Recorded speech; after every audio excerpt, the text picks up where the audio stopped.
Bye.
येची जाण देगा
Durga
तुझा विसर न व्हावा गुण गायेन आवडे हीची माझी सर्व जोडी न लगे मुक्ती धन संपदा न लगे मुक्ती आणि संपदा संत संग दे सदा गुण गायेन आवडे हीची माझी सर्व जोडी तुका म्हणे गर्भवासी तुका म्हणे गर्भवासी तुके घालावे माती गुण गायेन आवडे हीची माझी सर्व जोडी महायोग पीठे तटे भीमरत्यां परम पुंडरिकाय धातु मुनीन्द्रहि तमागत्य तिष्ठं तमानन्दकन्दं परब्रह्मलिङ्गं भजे पाण्डुरङ्गं पाण्डुरङ्गा करुणो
गुरु दास तुकाराम कलावज्ञ जीवोदरार्थावतारम कलांकांकते ज्योतिकामोदि वक्रम कलामेशवादा पुनोदावदक्षम समाधिस्तमूर्तिं भजे ज्ञानदेवम् नमो तद्गुरो तुकया ज्ञानदीपा नमो तद्गुरो सच्चिदानंद रूपा नमो तद्गुरो भक्त कल्याण मूर्ति नमो तद्गुरो भास्करा पूर्ण कीर्ति मनोजवं मारुततुल्य वेगं जितेन्द्रियं बुद्धिमतां वरिष्ठं वातात्मजं वानरयुतमुख्यं श्रीरामदूतं शरणं प्रपद्ये गोरक्षजालंधरचर्पटाश्च अडभंगकानि पमच्छिन्द्रराज्या तौरङ्गिरेवानकर्वर्तिसंज्ञा भूम्यां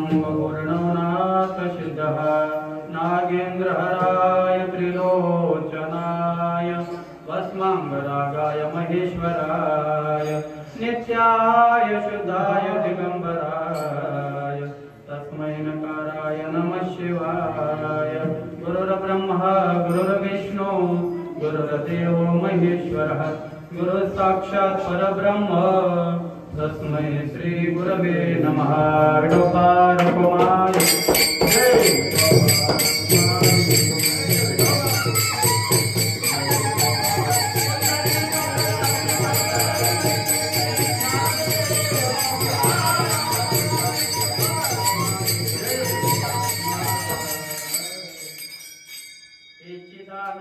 देवा तुझा विसरण भावा गुण गायन आवडी हेची माझी सर्व जोडी सेवेला सुरुवात करण्या अगोदर अल्पसा परिहार देणं गरजेचं आहे आणि तो म्हणजे असा आहे त्या ठिकाणी 1.5 दिवसीय ज्ञानेश्वरी पारायण 18 अध्याय ज्ञानेश्वरी पारायण अखंड हरिनाम सप्ताह सोहळा आणि या सप्ताह सोहळ्यातील आजची कीर्तन सेवा आहे खूप गोड असं नियोजन आहे खरंच आम्हाला वाटलं नव्हतं की रत्नामाई एवढं चांगलं नियोजन करतील कारण त्यांची फार वर्षाची इच्छा होती की आमच्या घरी सुद्धा एकदा काय करायचंय पारायण करायचंय 7 दिवस 5 दिवस नाही पण 1-1.5 दिवसाचं काय आमच्या घरी पारायण व्हावं अशी त्यांची फार दिवसाची तळमळ मला दरवर्षी तिथं भेटल्यानंतर सांगायची महाराज आमच्या घरी सुद्धा एक वेळा पारायण करायचं आहे आणि या वर्षी योग आला आणि खूप छान अगदी खरं सांगायचं तर एका संपूर्ण गावाला मिळून जमणार नाही असं छान आणि एवढं मोठं नियोजन या ठिकाणी त्यांनी केलेलं आहे आणि अशा पारायण सप्ताहाच्या निमित्तानं आजची कीर्तन सेवा आहे आणि कीर्तन सेवेकरता निवडलेला जो अभंग आहे वास्तविक हा सोहळा कारण प्रत्येक मनुष्यात एक आद्य कर्तव्य आहे मनुष्य जन्माला आल्यानंतर प्रत्येकात एक आद्य कर्तव्य आहे आणि ते म्हणजे भगवत प्राप्ती किंबहुना मुक्त होणं मोक्ष प्राप्ती करून घेणं किंबहुना नवे नवे तर भगवंताची प्राप्ती करून घेणं हे काय आहे प्रत्येक जीवात आद्य कर्तव्य कारण भगवंतानं त्यात करता हा देह दिलेला आहे आणि जो या देहाला आलेला आहे आणि भक्ती करत नाही तुकोबारे म्हणतात की भक्तीविन जिने जळो लाजिरवाने संसार भोगणे दुःख रूप जो या जन्माला आलेला आहे मनुष्य देहाला आलेला आहे भक्ती करत नाही किंबहुना त्याची प्राप्ती करून घेत नाही त्याच्याकरता फार गोड गोड उपमा दिलेले आहेत संतांनी पाहून या मनुष्यपणा दोन साधी ब्रह्मज्ञाना तो लांढा गर्दबदाना उच्चेविन दुपाये म्हणजे लांढा गर्दब म्हटलेला आहे दाढीचा मेंढा म्हटलेला आहे भारवाही तो वृषभ म्हटलेला आहे कुत्रा म्हटलेला आहे अशा अनेक उपमा दिलेल्या आहेत कुणाला जो मनुष्य देहाला आलेला आहे आणि इथं भक्ती करत नाही किंबहुना भगवंताची प्राप्ती करून घेत नाही आणि त्यातल्या त्यात भगवंताची प्राप्ती करण्याकरता कलियुगामध्ये भक्ती हे सोपं साधन सांगितलेलं आहे आता काय कलियुग आहे आणि या कलियुगामध्ये भक्ती हे साधन सांगितलेले आहे. आता भक्तीमध्ये प्रकार आहेत. नवविध प्रकारचे भक्ती सांगितलेले आहे. श्रवणम, कीर्तनम, विष्णू स्मरणम, पादसेवनम, अर्चनम, वंदनम, दास्य आणि सत्य आत्मनिवेदन अशी भक्ती सांगितलेली आहे. पण त्यातली कुठलीही भक्ती त्यातल्या त्यात या कलियुगामध्ये सर्वात सोपी भक्ती सांगितलेली आहे. कलियुगा माझी करावे कीर्तन, तेने नारायण देईल भेटे. श्रवण भक्ती सोपी आहे. नामस्मरण भक्ती, नामसंकीर्तन साधन पै सोपे, जळतील पापे जन्मांतरी. तेव्हा तुका म्हणे सोपे आहे सर्वाहुनी, शहाणा तो जनी घेतसे. सोपी भक्ती सांगितली आहे. कारण भक्ती करणाऱ्याला इतर दुसरं काहीच करावं लागत नाही. म्हणजे नामभक्तीचा विषय महाराज. जो नामस्मरण करतोय, नामभक्ती घेणार आहे, त्याला इतर काहीच करायची गरज नाही. आता शास्त्रानं अनेक मार्ग सांगितले मोक्षाचे, भगवत प्राप्तीचे. पण जर तुम्ही ज्ञान मार्गाने गेला तर ज्ञान मिळेल का नाही हे सांगता येत नाही. पण अभिमान मात्र नक्की आल्याशिवाय राहणार नाही. अहंकार आल्याशिवाय राहणार नाही. ज्ञानप्राप्तीच्या मार्गाला लागला, ज्ञान मिळेल याची गॅरंटी. कारण ज्ञान मिळण्याकरता चित्तशुद्ध व्हावं लागतं. आणि त्यामुळे ज्ञान मार्गाला लागल्यानंतर तुम्हाला ज्ञान होईलच असं नाही. पण अहंकार मात्र आल्याशिवाय नित्यानित्य ज्ञाने अभिमान वाढते. पण त्यातल्या त्या ज्ञानाकरता वैराग्य सांगितलेलं आहे. विरक्ती वाचली काही, ज्ञानाशी तगण्याची नाही, ऐशे विचारणे ठाई ठेविले देवे. ज्ञानोबा म्हणतात ज्ञान प्राप्ती करता वैराग्य सांगितलेलं आहे. बर तेही वैराग्य महाराज जर वैराग्य दृढ नसेल, शुकाचार्यांच्या सारखं, तुकोबऱ्यांच्या सारखं वैराग्य जर दृढ नसेल तर घात आहे महाराज. फार मोठा घात आहे महाराज. वैराग्य जर दृढ नसेल तर घात आहे. वैराग्याची व्याख्या सांगितलेली आहे शास्त्रकारांनी. इहलोकापासून ते ब्रह्मलोकापर्यंत होणाऱ्या भोगाच्या त्यागाच्या इच्छेस. आता ज्ञानोबांनी तेच सांगितलेले 15व्या अध्यायामध्ये. अहिकेचे का स्वर्गीचे भोग झाले पायक इच्छेचे, तरी ते भोगावे हे नरोचे मना माझी. हे वैराग्याची व्याख्या सांगितलेली आहे. आणि वैराग्य दृढ पाहिजे महाराज. अन्यथा काय आहे, घात सांगितलेला आहे. विश्वामित्र पराशर असे अनेक सांगितलेले आहेत की त्यांचा काय झालेला आहे, घात झालेला आहे. विश्वामित्र पराशर प्रभुतयो वातांबुपरनाशना, तेपि स्त्रीमुख पंकजं सुललितं दृष्ट्वेव मोहंगता. शाल्यानां सर्वतं पयोदतीतं भोज्यन्ते मानवा, तेषां इंद्रिय निग्रह विधिवशात विंध्यातले सागरे. असे म्हटलेलं आहे. ज्यांचं वैराग्य दृढ नाही अशांची, विश्वामित्रासारख्यांची, पराशरांचे काय झालेलं आहे, तिथं घात झालेला आहे. म्हणून ज्ञानाकरता वैराग्य लागतं महाराज. आणि ते दृढ लागतं. आपलंही वैराग्य आहे. पण कसं आहे, जववरी रे तववरी वैराग्याच्या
त्या पंचानना दृष्टी नाही देखील बाप.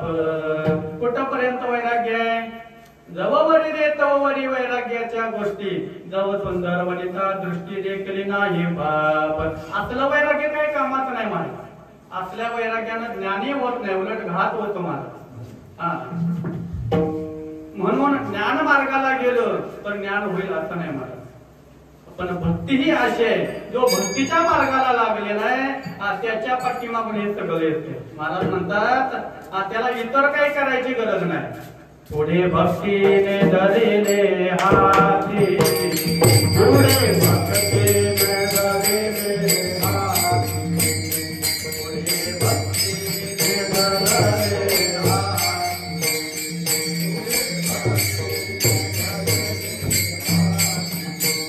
मागे ज्ञान वैराग्य धर्माये, मागे ज्ञान वैराग्य धर्माये, मागे ज्ञान वैराग्य धर्माये, मागे ज्ञान वैराग्य धर्माये.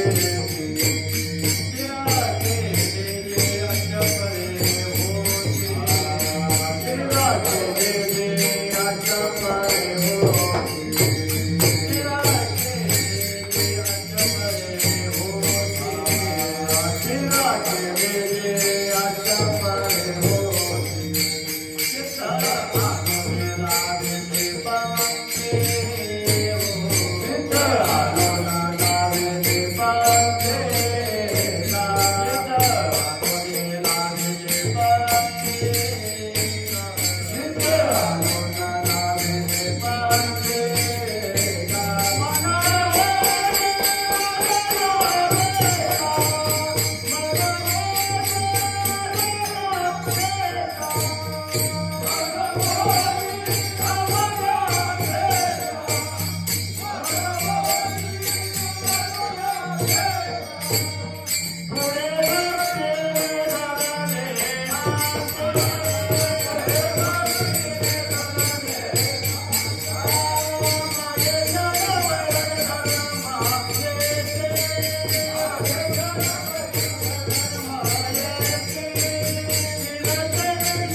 चित्त आनंदा देले पावते हो,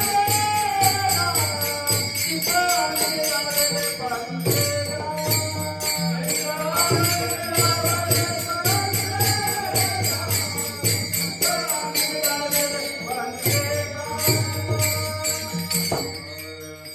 पुढे भक्तीने धरले हाती, मागे ज्ञान वैराग्य धर्म येते. महाराज म्हणतात ज्यानं भक्तीचा हात धरलेला आहे त्याच्या पाठीमागून काय काय येतं? ज्ञान येतं, वैराग्य येतो, धर्मही त्याच्या पाठीमागून येतो, ज्यानं भक्तीचा अंगीकार केलेला आहे. म्हणून कलियुगामध्ये सर्वश्रेष्ठ भक्ती आहे ती नामसंकीर्तन भक्ती आहे. आणि याकरता जगद्गुरु तुकोबऱ्या देवाकडे मागत असताना म्हणतायत की हेची दान देगा देवा तुझा विसर न भावा.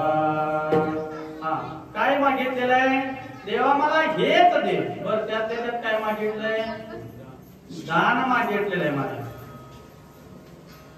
मागणी वेगळे आणि दान वेगळं आहे. काय आहे? मागणी वेगळे आणि दान वेगळं. इथं तुकोबरे म्हणतात दान दे. आता दान हा मानवी जीवनातला अत्यंत महत्वाचा घटक आहे, लक्षात ठेवा. मानवी जीवनातला अत्यंत महत्वाचा घटक आहे दान. कारण दान देणं हे प्रत्येकाचं कर्तव्य आहे. महाराज दान देणं हे प्रत्येकाचं कर्तव्य आहे. महाराज प्रत्येकानं दान केलं पाहिजे. महाराज अगदी ज्यांना दान घेण्याचा अधिकार सांगितलेला आहे, कोणाला? ब्राह्मणाच्या कर्मामध्ये 6 कर्म सांगितली ब्राह्मणाची: यजन, याजन, अध्ययन, अध्यापन, दान आणि प्रतिग्रह सांगितलेलं आहे. ज्यांना घेण्याकरता सांगितलेलं आहे त्यांना सुद्धा दान सांगितलेलं आहे. कारण दान देणं हे प्रत्येकाचं कर्तव्य आहे. महाराज प्रत्येकानं दान केलं पाहिजे. कारण दानाचा हा जो धर्म सांगितलेला आहे. कारण कलियुगामध्ये या दानाला अनन्यसाधारण महत्व आहे. दानाचा धर्म सर्वश्रेष्ठ सांगितलेला आहे.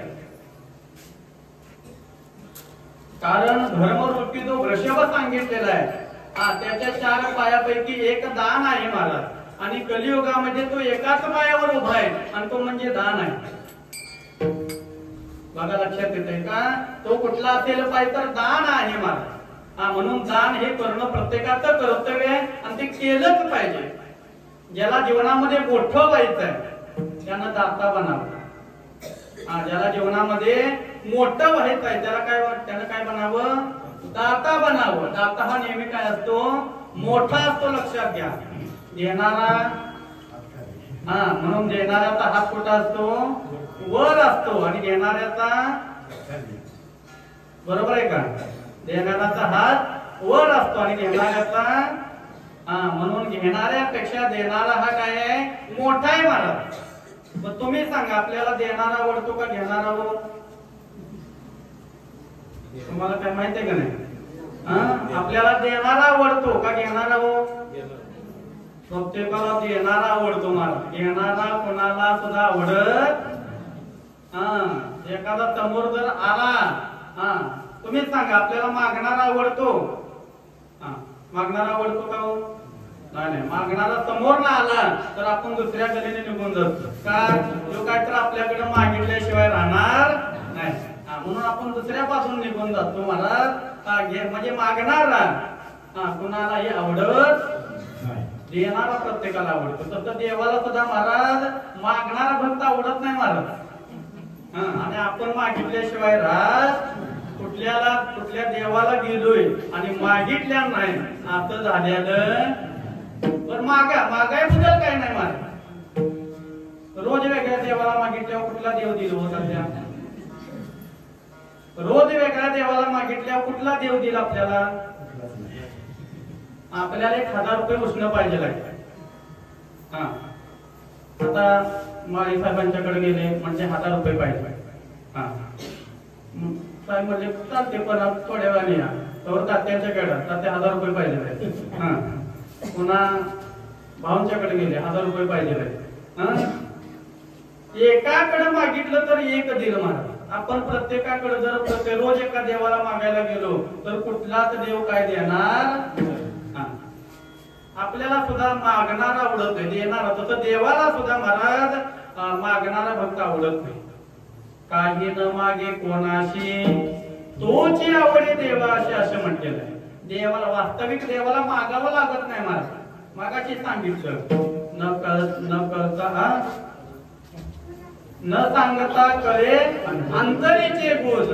आता तुझीला तुझ देवा, किंवा न सांगता तुम्हा कळो येते अंतर. विश्वे विश्वंभर परिहार चिन्ह लगे. त्याला परिहार द्यावा लागत नाही महाराज. त्याला मनातलं कळतं याला काय पाहिजे, मागावं लागत नाही. आपण मागितल्याशिवाय राहत नाही. पण मागण्याकरता अधिकार लागतो महाराज. मागण्याकरता काय लागतो? अधिकार लागतो. आणि तो अधिकार सेवेने येत असतो महाराज. आपली सेवा काहीच नाही. सेवा एवढी आणि मागण्या एवढी. महाराज मिळेल का हो? दिवसात 1 तास काम केले आणि 2000 रुपये मागायला गेल्यावर कोण देईल का हो? नाही. जेवढं काम आहे, जेवढी सेवा आहे तेवढं काय मिळणार आहे? म्हणून मागण्याचा अधिकार त्यांनाच आहे ज्यांची सेवा आहे महाराज. म्हणून परमार्थामध्ये सेवेला फार महत्व आहे. तुकोबारायांची 8 पिढ्याची सेवा होती. एका पिढ्याची नाही महाराज, 8 पिढ्याची काय होती? सेवा होती. आणि नियम होता, देवाकडं काय मागायचं? देवाकडं काय मागायचं नाही. पण देव ज्या वेळेला तुकोबारे वारीला जायचे, देव महाराज मान खाली घालायचा. देवात म्हणजे धाडच नव्हतं की तुकोबाऱ्यांच्याकडे मान वर करून बघावं. का? सेवेचं ऋण एवढं डोक्यावरती झालेलं होतं की तुकोबाऱ्या गेल्यानंतर देव मान खाली घालायचा. आणि तुकोबाऱ्यांना वाटायचं की, देवाला वाटायचं की तुकोबाऱ्यांनी काहीतरी मागावं. पण तुकोबाऱ्या कधीही काही देवाकडे कधीही मागत नव्हते. देवाला वाटायचं, देव म्हणायचा तुकोबाऱ्या काहीतरी मागा. पण तुकोबाऱ्यांनी सांगितलं, देवा आमची वडिलांच्या पासूनची काय आहे काही मागणे आम्हा मानोचित काही मागणे आम्हा काही मागणे आम्हा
तात्या एक प्रश्न की या अभंगाचं द्रौपद म्हणायचं नाही असा काही नियम आहे काय हो?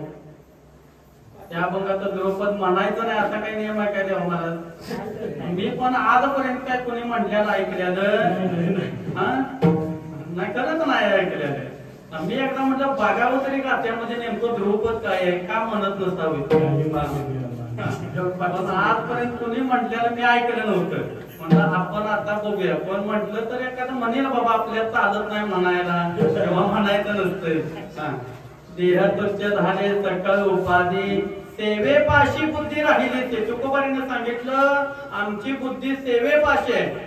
आम्हाला सेवा व्यतिरिक्त दुसरं काही माहिती नाही. तुम्ही जरी देवा मागा म्हटलं तरी आम्ही पण शेवटी महाराज देवांना हट्ट धरला नाही. तुकोबाऱ्या काहीतरी मागा मनुष्य काही मागा हेची म्हणजे काय? हेची दान देगा देवा तुझा विसर न भावा. तुला द्यायचं आहे ना, कारण संत नेहमी मागत असताना देवाकडे मागत असताना तुम्ही सांगा आपण देवाकडे मागत असताना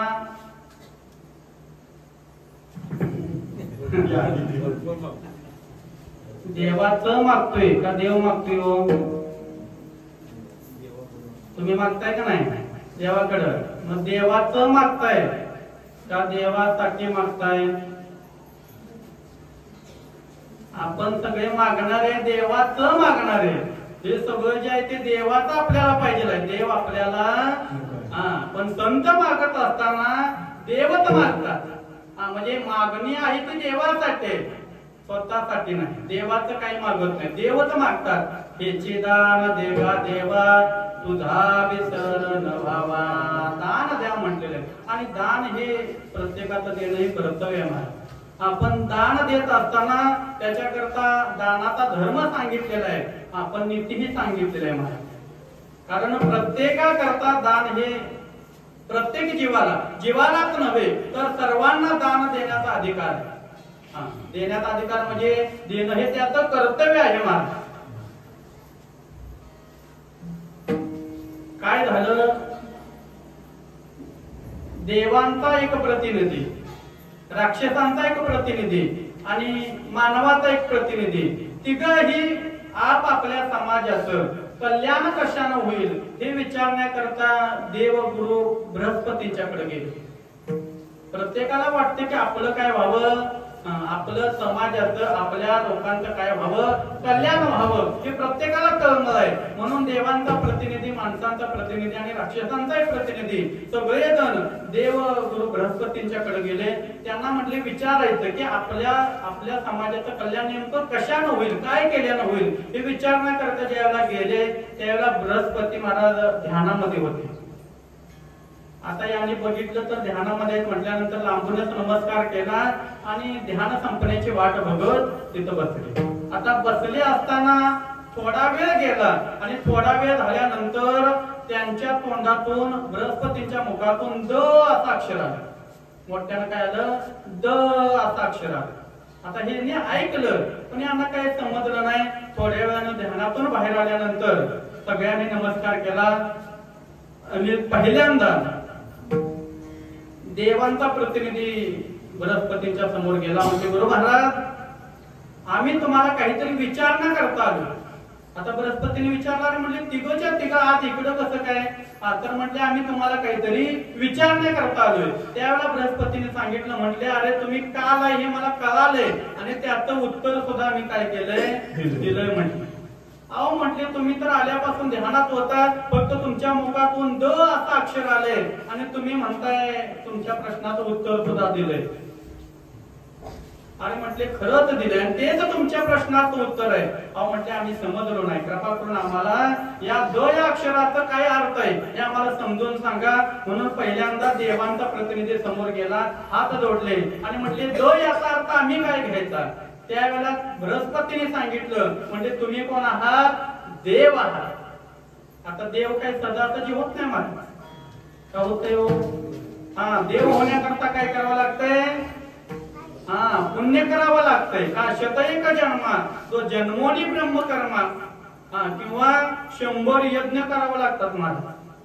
म्हणजे देव होण्याकरता 100 यज्ञ किंवा तत्सम काय करावं लागतंय, पुण्य करावं लागतं. ज्याचं पुण्य जास्त आहे तो काय होतोय, देव होतोय मला. आणि त्याने सांगितलं तुम्ही देव आहात म्हणजे तुमच्याकडे पुण्य भरपूर आहे आणि तुमच्याकडे पुण्य भरपूर असल्यामुळं तुम्हाला भोगाला काही कमी नाही. तुमच्याकडे भोगांची रेलचेल आहे म्हटले. आता स्वर्गामध्ये काय असतं, देव कुठं असतात, स्वर्गामध्ये. आणि स्वर्गामध्ये पुण्य असल्यामुळं इतके भोग आहेत. ज्ञानोबाने त्याचं वर्णन केलंय. काय केलंय, ते त्रिविधमं सोपमापोत पापा यज्ञवरिष्ठा स्वर्गति प्रार्थयन्ते ते पुण्यमासाद्य सुरेंद्र लोक मश्नन्ति दिव्यां दिवि देव भोगान येत ऐरावत येत अमरत्व ही सिंहासन ऐरावता सारखे वाहन राजधानी भुवनामरावती येत महासिद्धीची भांडारे अमृताची कोटारे जे गावी खिल्लारे कामधेनूची जे तोलगे देव पायका तैंग चिंतामणीच्या भूमिका विनोदवन वाटिका सुर तरुणची गंधर्वगात गाणे येत रंभेशा नातनी उर्वशी मुखी विलासने अंतवरिया मदन वगे तेदारे ये चंद्र शिंपे सांबरे पवनायशे मन्याळे धावरे येत पै बृहस्पती मुख्य आपण ऐशे 33 ब्राह्मण ताटेचे सगण बहुवत येत लोकपाल रांगीचे राऊत जे पदवीचे उच्चे श्रवाखाचे बोलणे हे असले भोग मला. असे काही तुम्हाला तसं सांगून करणार नाही. पण असे दिव्य भोग मला स्वर्गामध्ये कशामुळे, पुण्याच्या जोरावरती. त्यावेळेला बृहस्पतीने सांगितलं, म्हणजे तुम्ही पुण्यवान आहात, तुमच्याकडे पुण्याचा साठा असल्यामुळं तुमच्याकडे भोगाला काही कमी नाही. पण तुम्ही द या अक्षराचा, द या शब्दाचा अर्थ असा घ्या की तुम्ही दमन करा. काय करा, इंद्रियाचं दमन करा. आहेत भोग म्हणून स्वैर वागू नका आणि आपलं पुण्य खर्ची करू भोग भोगण्यामध्ये आपलं पुण्य काय करू नका, तुम्ही वाया घालवू नका, तुम्ही दमन करा. त्यांनी नमस्कार केला, बाजूला झाले. त्यानंतर राक्षसांचा प्रतिनिधी समोर आला आणि उभा राहिला. महाराज म्हणजे आम्ही याचा अर्थ काय घ्यायचा, द या अक्षराचा अर्थ आम्ही काय घ्यायचा. त्यावेळेला त्यांनी सांगितलं, म्हणजे तुम्ही कोण आहात, राक्षस आहात. आता राक्षस कोणाला म्हणायचं, अण्णा कोणाला म्हणायचं. एक लक्षात ठेवा, आपण काय झालंय, त्या पहिले टीव्ही बघितले हा आणि टीव्ही बघितल्यामुळे आपल्याला राक्षस म्हटलं की त्याला 2 शिंग असतात, एवढे लांबडे दात असतात, आठवते बरोबर आहे की नाही. डोळ्यासमोर चित्र येतं. राक्षस म्हटलं की तो महाभयंकर असतोय, त्याच्या एवढ्या एवढ्या दाटा असतात बरोबर आहे की नाही. आणि विशेष करून त्याच्या डोक्याला शिंग असतात. पण नाही महाराज, आपला राक्षस नसतो महाराज. आणि एक लक्षात ठेवा, राक्षसाचे स्वतंत्र जात नसते महाराज. हा राक्षसाची स्वतंत्र जात नसते. प्रत्येक जातीमध्ये राक्षस असतात महाराज. हा खरंच आहे. राक्षसाची अशी काही स्वतंत्र जात नाही. प्रत्येक जातीमध्ये राक्षस असतात. राक्षस कुणाला म्हणायला सांगू का? सोपी भाषा सांगितली ते मी नाही महाराज, तुकोबराय सांगतात. ज्याला दुसऱ्याच्या दुःखामध्ये आनंद होतो त्याला काय म्हणायचं? तुम्ही कसे आहात? अनेकाच्या घाते ज्याची निवृत्ती चित्ते त्याचे कावे पापी निरैवाशी शीघ्र गोपी. हा किंवा त्याच्याही पुढे जाऊन सांगितलं, परदुःखी होत असे सुखी ब्रह्मराक्षस तिही लोके, असं महाराज म्हटलेले. हा म्हणजे ज्याला दुसऱ्याच्या दुःखामध्ये आनंद होतो तो राक्षस महाराज. आपल्याला होतोय का नाही? हा नाही म्हणते. दुसऱ्याला कडेच्या गाडी घ्यावी नव्हती 4 चाकी माणसं. आपल्याला आनंद होतो. हा दुसऱ्यानं बंगला बांधायला काढावा महाराज, आपल्याला फार आनंद होतो नाही का. हा एक म्हातारी महाराज आता आलं योगायोगानं दवाखान्यात गेली. महाराज डॉक्टर कडे जायची. महाराज डॉक्टर म्हणायचे, डॉक्टर म्हणजे काय होतंय? पोटात दुखतंय. हा मग गोळ्या लिहून द्यायच्या, इंजेक्शन द्यायचं.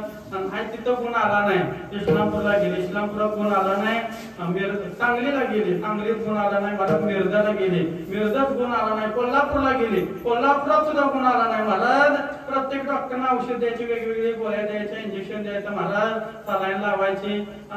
पण कुठेही गुण आला नाही. मुंबईला गेली महाराज. आणि मुंबईला गेल्यानंतर तिनं सांगितलं, म्हटले इस्लामपूरला गेले, हा सांगलीला गेले, मिरजाला गेले, कोल्हापूरला गेले, म्हणजे कुठेही गुण आला नाही. म्हणजे तुम्ही नेमकं सांगा काय होते तुम्हाला. म्हणजे हे कधीपासून तुमच्या पोटात दुखतं एवढं सांगा. त्यावेळेला म्हातारीने सांगितलं, शेजाऱ्यानं बंगला बांधाय काढलाय तेव्हापासून पोटात दुखतं. आता या औषधानं बरं होईल का हो?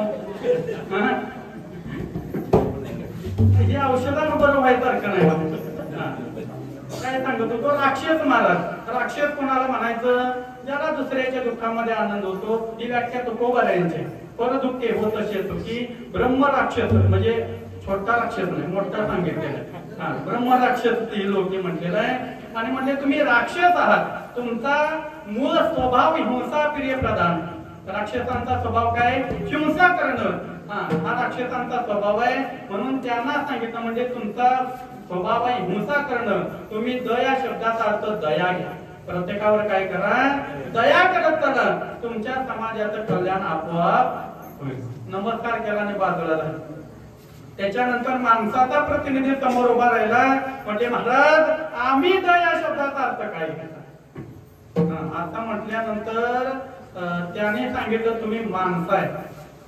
आणि माणसाचा मूळ स्वभाव जर काय असेल, नाही मागायचा आहे स्वभाव. पण सांगितलं त्याने की तुम्ही माणसात, आणि माणसाचा मूळ स्वभाव आहे की गोळा करणं. माणसाचा मूळ स्वभाव काय आहे? गोळा करणं. काय गोळा करावं याला काही गणित नाही मला. माणसं काही गोळा करते. ज्याची गरज नाही आपल्याला त्या वस्तू सुद्धा माणसं गोळा केल्याशिवाय राहत. खरं सांगा, काय गरज असते का एखाद्या वस्तूची?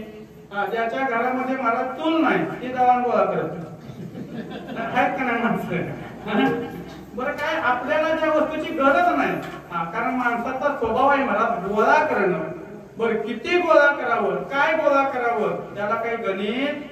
माणसांच्या घरातल्या वस्तू महाराज किडून खराब झाल्या, पण माणसाने कुणाला दिल्या? प्रत्येकाच्या घरात नाही महाराज. वस्तू किडून खराब झाल्या पण त्यांनी कुणालाही दिल्या. आणली की तिला जन्मठेप, आणली की तिला जन्मठेप, आणली की जन्मठेप. पुन्हा तिला बाहेर काढायची नाही. तुम्ही सांगा, तुकोबाने म्हटले परोपकारासारखं पुण्य नाही मला. एखादी वस्तू आपल्याला गरजेची नाही आणि त्याच वस्तूची एखाद्याला अत्यंत गरज आहे, मग आपल्याला त्याची गरज नाही म्हटल्यावर तीच वस्तू जर आपण त्याला दिली तर तुकोबराय काय म्हणतात? त्याच्यावर उपकार होईल. जास्त नाही पण तुका म्हणे फार थोडा तरी परोपकार आणि त्याचं पुण्य होईल, त्याचं समाधान होईल आणि आपल्याला पुण्य मिळेल. द्यायला काय हरकत आहे का? द्यायला पाहिजे का नाही? आपण देत किडून खराब होईल पण आपण देणार नाही मा. त्याने सांगितलं तुमचा स्वभाव आहे गोळा करणं आणि स्वभावाला औषध नसतं म्हणतात. बरोबर आहे का नाही? स्वभावाला औषध नाही मला. ज्याचा जो स्वभाव आहे त्याला किती वेळा जरी तुम्ही सांगितलं तरी वेळ आल्यावर तेच करणार मला. अगोदर तुम्हाला किती जरी नाही म्हटला तरी वेळ आल्यावर तेच करणार. ज्ञानोबा म्हटले देवानं सांगितलं अर्जुना तू किती पण काय म्हण पण शास्त्र स्वभाव तुझा झुंजविल तुझे. तू किती म्हण संन्यास घेतो याव करतो त्याव करतो काय नाही म्हटले. तर हा स्वभाव आहे. त्या स्वभावाला औषध किती गोळा करावा. आधी होती दाशी पट्टराने केले तिशी तिचे हिंडणे राहिना मूळ स्वभाव जायना. महाराज म्हणते आधी होता वाग्या दैवयोगे झाला पाग्या येळकोट म्हणता राहिना मूळ स्वभाव जायना. स्वभावाला औषध नाही. ज्याचा जो स्वभाव आहे महाराज तो जात नाही महाराज काय केलं तरी. आणि माणसाचा स्वभाव आहे गोळा करणं. पण एक महाराज गंमत अशी आहे नुसतं गोळा करायचं माहिती. काय करायचं? गोळा करायचं. किती गोळा करावा याला काय लिमिट आहे का महाराज? तुकोबारांनी सांगितले करा पोटापुरते काम सांगितले. काम नको करा किंवा करू नका असं कोणालाही सांगितले नाही. काम करा पण तेवढं पोटापुरते काम. पर्यगत्य तो राम प्रत्येकाने मिळवावं पण कुठं पोटापुरतं. आता माणसामध्ये पोटा करतात चाललंय. आजकाल काय झाले महाराज पोट एवढं वाढलंय की ते भरायला तयार. बरोबर आहे का नाही? पोट जेवढं वाढलंय की ते भरायला तयार नाही. किती जरी त्यानं मिळवलं तरी म्हणते अजून काहीतरी मिळावं, अजून मला मिळवायचं आहे. ज्ञानोबानंतर तशी तृष्णा वाढलेली मेरू ही हात आलिया तरी म्हणे एखाद्या दारुणावर गो. मेरू पर्वत जरी हाता लागला तरी म्हणते अजून मला मिळवायचं. पण मिळवायबद्दल काय नाही पण अवस्था तुकोबाने म्हणतात कशी झालेली आपली. तुका म्हणे झाली कोंबड्याचे परी पुढे चौकडी लाभण येणे. मिळवण्याबद्दल काय नाही पण कसं कोंबड्या आहेत का नाही तुमच्याकडे? कापूस खेळात कोंबड्या नाही कमी झाल्या मला. पहिल्या प्रत्येकाच्या घरी कोंबड्या होत्याच मारत. आता काय झालं कोंबड्या आपोआप कमी झाल्या. तुम्ही म्हणाल कशामुळे?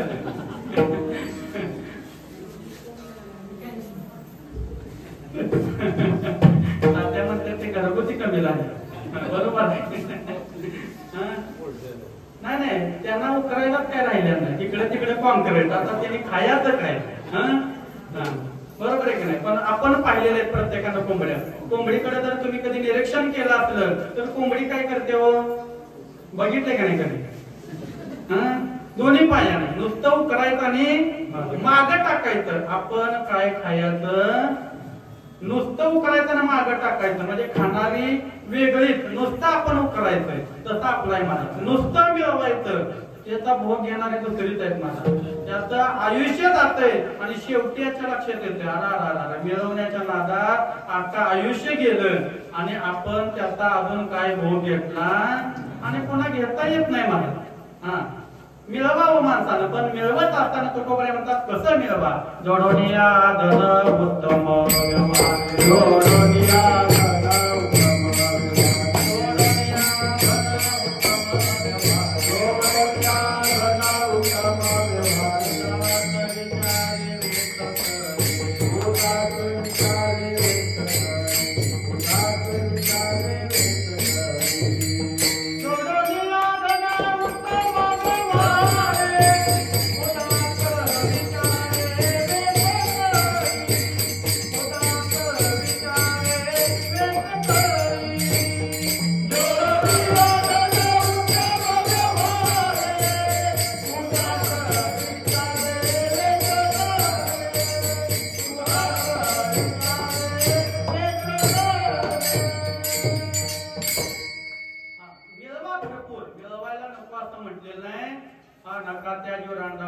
बांधा सोप्या माड्या करे आल्या तिच्या आदरे या वनी धर्म कोणता भरपूर मिळवा. हा कापूस खेळतच नाही इस्लामपूरला जागा घ्या तिथं बंगला बांधा. हा सांगलीत घ्या मिरजत घ्या कोल्हापुरात असं करू नका म्हटले नाही पण मिळत का नाही. मी पण बघतोय मी रोज बघतोय काय झालेलं आहे रोज. हा त्या हगवणी कुटुंबातला आता ते रोज चालू आहे बघा पेपराला टीव्हीला. हा अक्षरशः पैशासाठी मुलगीला मारून टाकलं मारत आणि आज तीच परिस्थिती आहे. घरदार माणसं बघत असताना त्याचं घरदार बघत असताना त्याच्या घरातली माणसं कुठल्या संस्कृतीचे आहेत कुठल्या संस्काराचे आहेत किंवा मुलगा कुठल्या संस्काराचा आहे कुठल्या संस्कृतीमध्ये आहे कुठल्या वातावरणामध्ये वाढलेला आहे हे बघत नाही. त्याचा बंगला कसला आहे त्याला शेती किती आहे त्याला पगार किती आहे तिच्या गाड्या किती आहेत बरोबर आहे का नाही. एवढं तर बघून काय करतात आजकाल माणसं लग्न ठरवत असताना ठरवतात आणि पुन्हा पश्चाताप केल्याशिवाय राहत नाही मला. आणि तेच आहे त्यातल्या त्यात पत्रिकेने एवढा भोग घातलाय बरोबर आहे का नाही. पत्रिकेने एवढा भोग घातलाय वास्तविक महाराज पत्रिका बघायला काय हरकत नाही महाराज. ती बोलत होत्यात का ती नाडी होत्या का बघत होते का रोज आमचं ते चालू आहे. रोज चालू आहे का तर ते बघितल्याशिवाय महाराज जरी बघून सुद्धा महाराज ते एवढं जमलं पाहिजे तेवढं जमलं पाहिजे एवढं काय काय झालंय. पण वास्तविक हे पुन्हा करताय ज्या मुलाचं मुलीचं शिजर झालेलं नाही म्हणजे ज्या आई वडिलांचं शिजर होऊन मुलगा मुलगी जन्माला आल्या नाही त्यांनी पत्रिका बघावी महाराज. ज्याने आपल्या मनानं जे मुलं जन्माला घातलेले आहेत त्यांची जन्म वेळ बघून आणि पत्रिका बघून संसार सुखाचा होणार नाही. त्यातल्या त्यात झालेलं असून सुद्धा होईलच असं हे आता कोण कुठून आले आता जुन्या सगळ्या लोकांना आपल्याला अनुभव आहे. तुम्ही काय पत्रिका बघितली नाही गुण बघितलं नाही रक्तगट बघितला नाही म्हणून काय मुलं झाले नाहीत का हो का संसार झाला नाही असं काही झालेलं नाही. पण आता ते कुठनं खोल फॅड आले डोक्यात महाराज आणि त्याच्यामुळं 50% अवघड झालं. सोपं व्हायला पाहिजे ते अवघड होऊन बसलंय. असो आपला विषय नाही असो याची दान देगा देवा तुझा विचरण भावा गुणगायी आवडी माझे सर्व दोषी नलगे मुक्ती धन संपदा संत संग देई सदा गुणगायी नावडी हिची माझी सर्व जोडी तुका म्हणे गर्भवाशी तुके घालावे अमासी गुणगायी नावडी हिची माझी सर्व जोडी. बोलण्याचा भाग थांबवतो. झालेली सेवा भगवंताच्या चरणावरती ज्ञानोबाच्या तुकोबांच्या चरणावरती सद्गुरू आबासाहेबांच्या चरणावरती सेवा अर्पण करतो. त्याचबरोबर ज्यांनी हे खूप गोड असं एवढं सुंदर आणि एवढं मोठं असं नियोजन ज्यांनी केलं माझी काही बाकी कोणाचीच ओळख नाही. त्या रत्नामाईंची थोडी ओळख आहे कारण त्यांना खरंच अगदी संप्रदायाविषयी निष्ठा म्हणा किंवा ज्ञानेश्वरी वरती श्रद्धा त्यांची आहे. एवढं लांब अंतर असून सुद्धा गावात ज्या ज्या ठिकाणी पारायण होते म्हणा आता मी तिकडं सुशांतदादांच्या तिकडं असतोय तिकडं वाचायला अंतर एवढं असताना चालायला जमत नसताना सुद्धा बसायला जमत नसताना सुद्धा नित्याने ज्ञानेश्वरी वाचनाला बसतात की ज्ञानेश्वरीवरती त्यांची श्रद्धा आहे संप्रदायावरती निष्ठा आहे आणि त्यांची फार दिवसाची इच्छा आहे की आपल्याही घरामध्ये इथं एक दिवशी का विना ज्ञानेश्वरीचं पारायण व्हावं गुरुवाऱ्यांची सेवा व्हावी ही त्यांची उत्कट इच्छा आणि म्हणून हा गोडाचा कार्यक्रमाचं नियोजन त्यांनी केलं. त्यांच्या सर्व कुटुंबाच्या ही चरणावरती सेवा अर्पण करतो. त्याचबरोबर या ठिकाणी आपल्या गावचे असणारे आदरणीय तात्या असतील माळी साहेब असतील इकडे दादा आहेत सर्व भजनी मंडळ अण्णा आहेत आप्पा आहेत सर्वांच्या चरणावरती सेवा अर्पण करतो. त्याचबरोबर पिण्याला माझे वडील आहेत आमचे दादा त्यांच्या चरणावरती सेवा अर्पण करतो. इकडं बाला महाराज आहेत आमचे आप्पा आहेत त्याबरोबर भाव आहेत सर्व टाळकरी मंडळी आमचे देवलग मित्र बालमित्र देवराज महाराज आहेत त्यांच्या चरणावरती सेवा अर्पण करतो. तुम्हा सर्वांच्या चरणावरती सेवा अर्पण करून या सेवेला या ठिकाणी पूर्णविराम किंबहुना तुमची केले धर्म कीर्तन हे सिद्धी दिले हे समाजी जीवनाने पायी कृपण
काय पाहिजे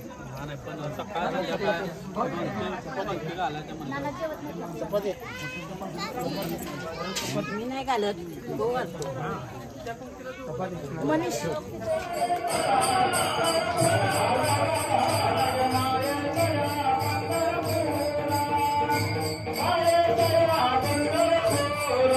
जय